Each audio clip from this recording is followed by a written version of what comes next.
Welcome back to the Forest Job. Today's game is going to be against West Ham United in the Premier League. But before we get to that, we have highlights of, count them, 3 games to bring you, all coming from the Premier League as well. Starting off with a tricky tie against Brighton and Hove Albion.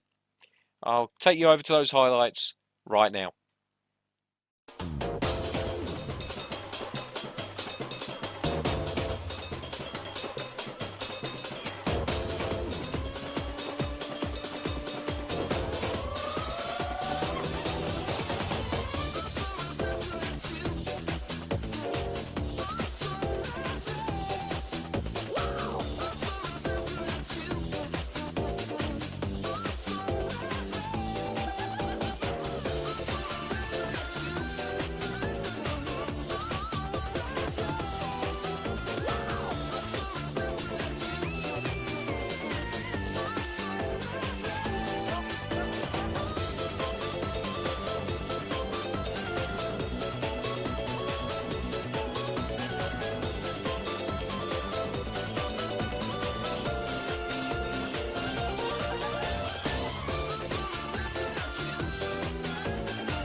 Okay, well, as you can see, a couple of really, really good results, and then another result which, considering they're in third place, I will absolutely take.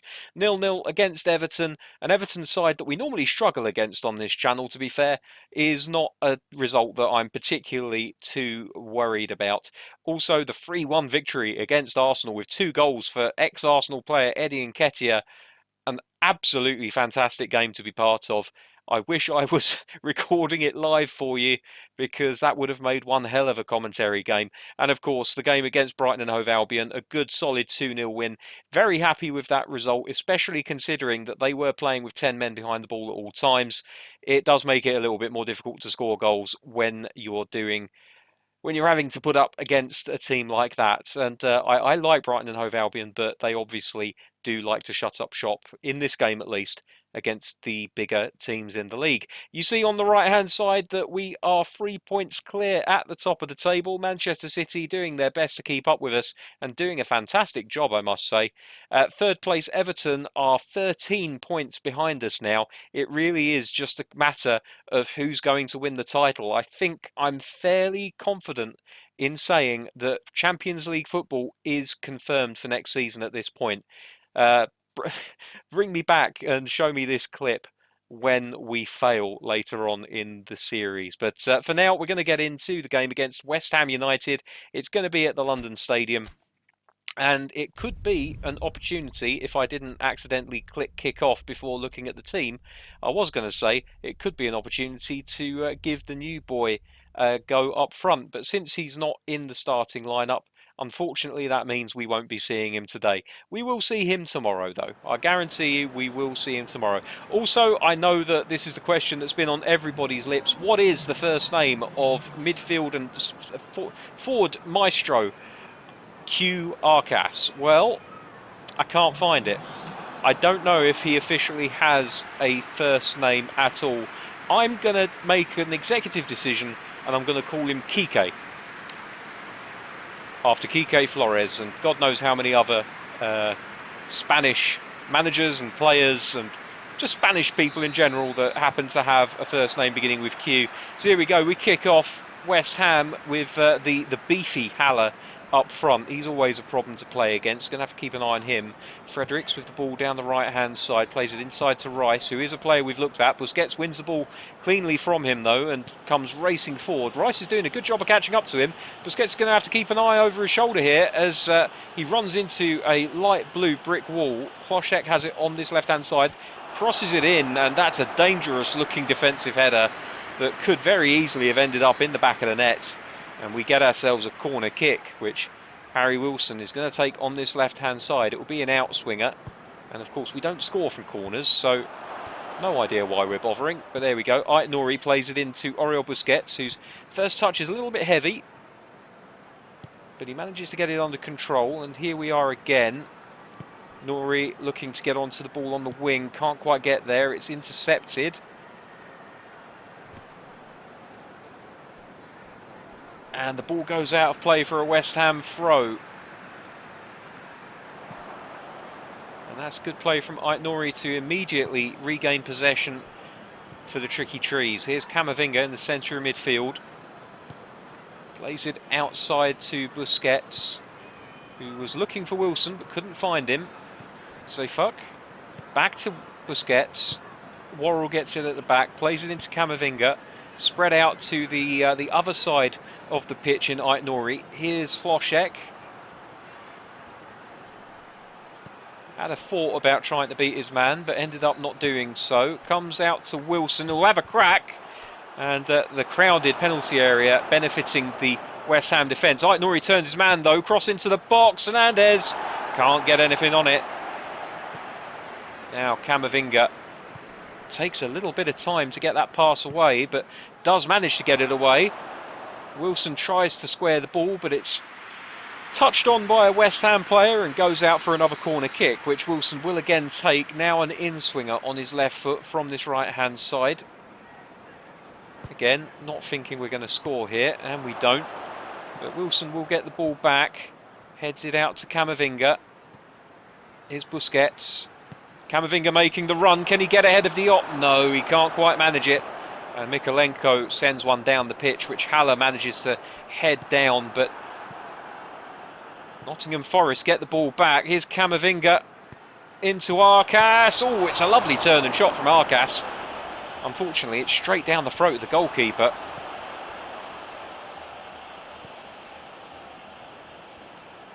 Lovely play by Camavinga. He really does control the tempo of the game from midfield.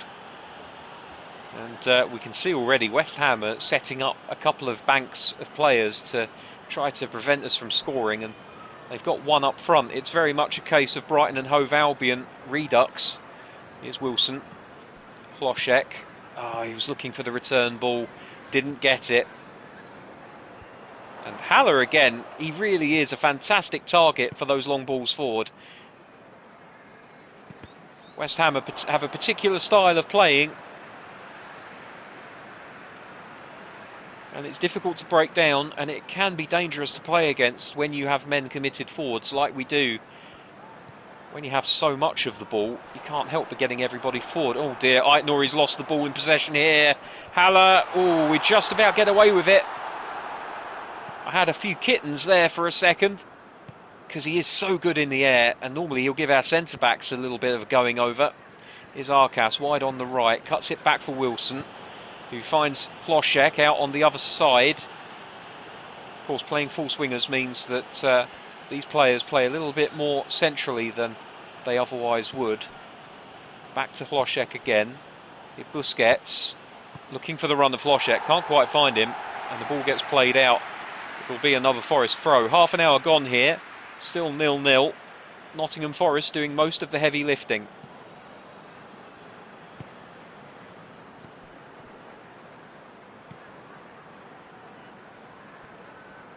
There's not enough weight on these passes, and it's costing us a little bit of momentum.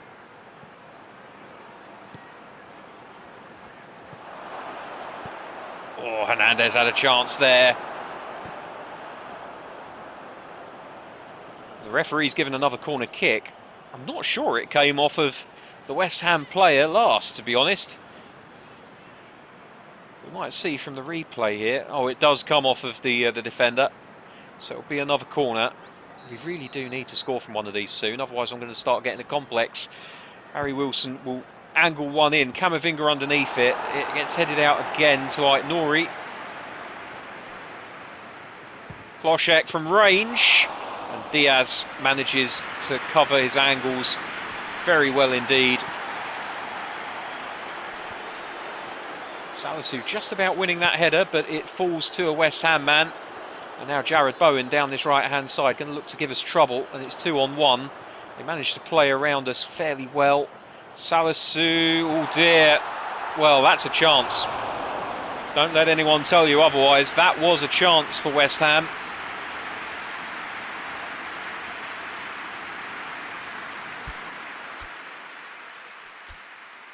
And I'm already thinking about changing things up, and we're going super attacking here.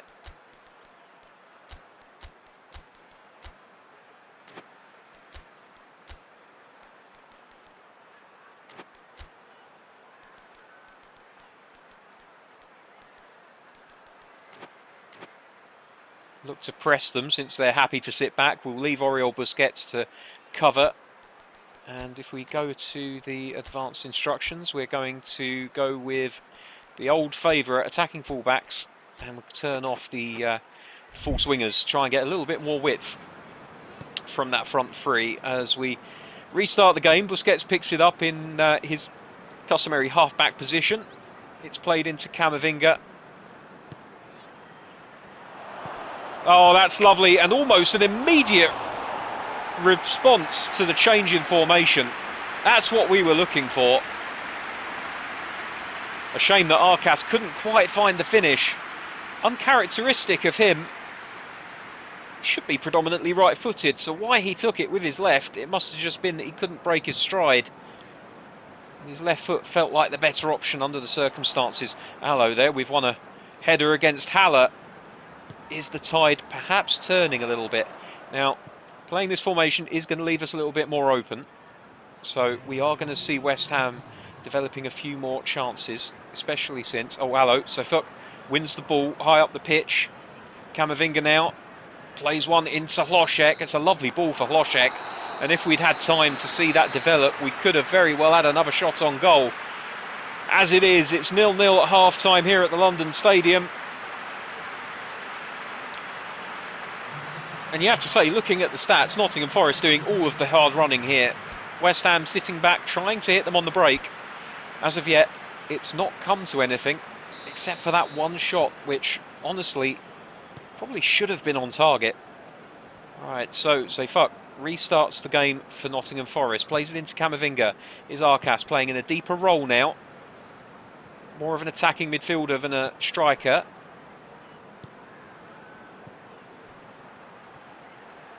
Oh, Camavinga just holds up on the ball a little bit there. Wilson's going to do well to get here. He doesn't get to it in time. And I don't know what Worrell's thinking there. I told him to try and back header it to one of his partners, but he would rather try to control the ball first, and that's fair enough. But if you're going to do that, keep it in. Salisu wins the header.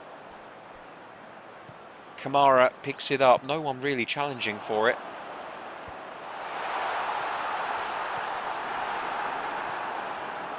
Here's Busquets.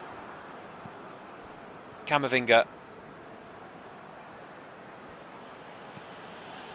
Lovely switch of play by Camavinga. Oh, Hernandez might be onto it. No, he doesn't quite manage to get onto it. Good awareness and alertness from the Nottingham Forest number 9. But couldn't quite get anything onto it. So here we are again. Oh, nearly again. We're putting balls in dangerous areas.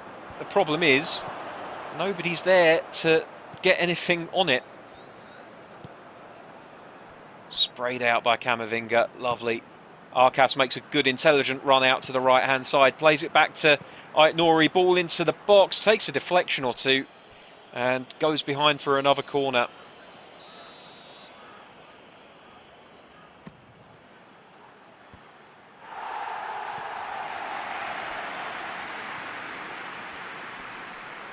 Oh, Camavinga's been fouled there.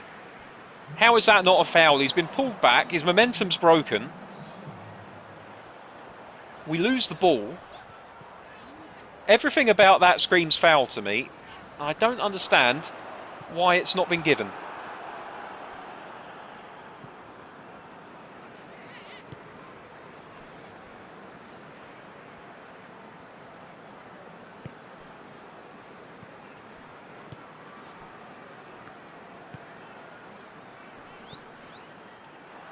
Oh, Arcas has lost the ball. That's not like him. Jared Bowen now will bring it forward. I thought he would anyway, but he's played it back instead.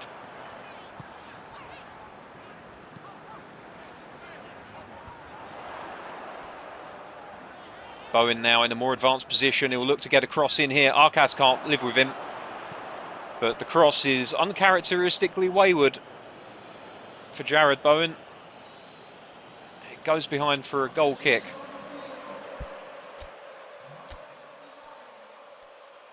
Fortunately for us, everyone's in pretty good form, so moving straight into the game didn't actually harm us particularly.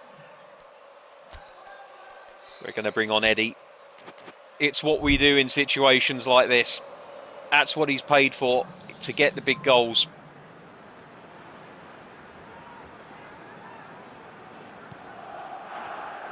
So a short ball to Salisu to restart play. He moves it into midfield with Oriol Busquets.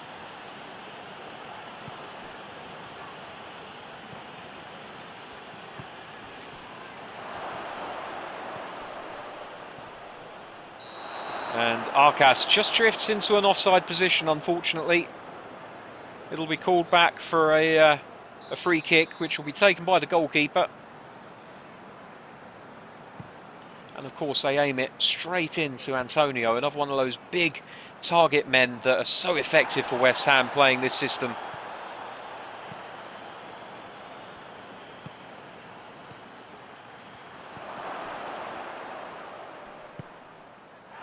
Arcas very nearly getting the ball through there. I wonder if perhaps I should have chanced a long-range shot. Certainly wouldn't have harmed. Oh dear, that's sold Camavinga very short indeed. West Ham have a chance to hit on the break here.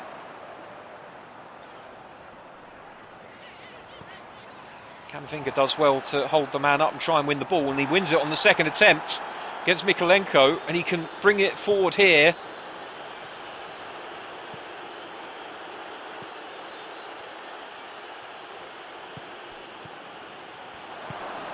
Oh, Nketiah. And the back heel from Hlošek wasn't strong enough to get it back to him either. That's a real chance for Forest here.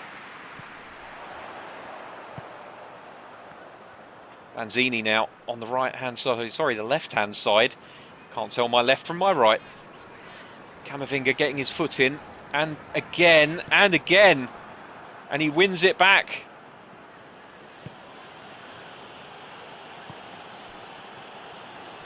"83 minutes played here. If a goal's going to come, it'll have to come soon." Ball played through, no one to go for it. Busquets wins the header, but it falls to Rice. And now Antonio, and they've got the break on here again. Forest just lumping it up now, I should say. Trying to find a friendly pair of boots. And Camavinga's been taken down there, and amazingly, the referee has given it the other way. What on earth is the referee seeing that I'm not here?